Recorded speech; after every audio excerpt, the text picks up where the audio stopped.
Bonjour, je m'appelle Édouard Piely, je suis journaliste scientifique et j'ai assisté au procès du transhumanisme, une mascarade officielle. Paris, le 22 juin 2017. Au palais de justice se tenait un étrange procès. Une équipe d'avocats, de magistrats et de professeurs de droit ont imaginé un scénario où le transhumanisme est devenu réalité. En 2037, les hommes s'augmentent, tant pour améliorer leurs capacités que leurs conditions de vie. Un gouvernement pro-transhumanisme est au pouvoir en France.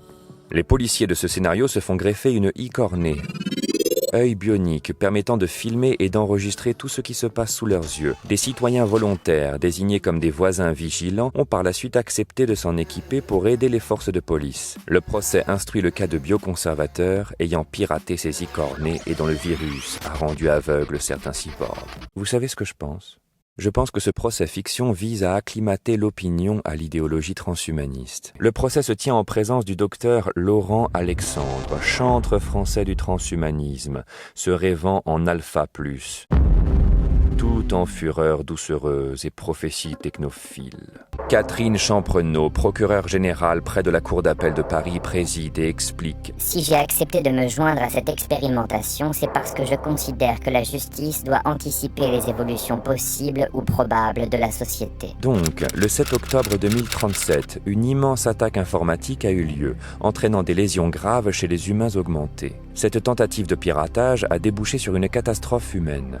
Cyrus Digny, l'une des victimes souffrant d'hallucinations, témoigne. Le hacking a endommagé ma vue et mon intégrité physique. Je perds un peu le son et l'image. J'attends la condamnation de ces biomeurtriers. La parole est donnée aux parties civiles, puis au ministère public, enfin à la défense. Alpha Alexandre nous sert sa vieille techno-soupe. Interdire les technologies d'augmentation voudrait dire créer un déséquilibre entre nos enfants et ceux de Californie ou d'Asie. Toujours la rhétorique du retard. Nous allons nous faire dépasser, c'est inéluctable, donc augmentons et perfectionnons toujours plus la technologie sans réfléchir aux conséquences. Autant tous foncer dans le mur et accélérer. C'est au tour d'un ministère public ouvertement technophile de s'adresser à la Cour. Les bioconservateurs vous diront caprice des riches, dictature de l'entreprise pour être plus performant, dictature de l'État qui choisit qui l'on augmente, à qui l'on donne des super-pouvoirs. C'est un discours d'échec. Quand les bio-résistants crient aujourd'hui d'arrêter, est-ce qu'ils ne se réveillent pas un peu tard ? Cela fait des années que l'homme naturel a glissé dans les délices de la technologie. Vivement le remplacement des juristes par les algorithmes, plus efficaces et moins coûteux pour valider la politique du fait accompli. Quant aux humains qui m'écoutent aujourd'hui, comprennent-ils pourquoi il faut s'opposer maintenant aux transhumanistes ? L'heure est aux réquisitions. Les peines requises vont jusqu'à 12 ans de réclusion criminelle par interface neuronale.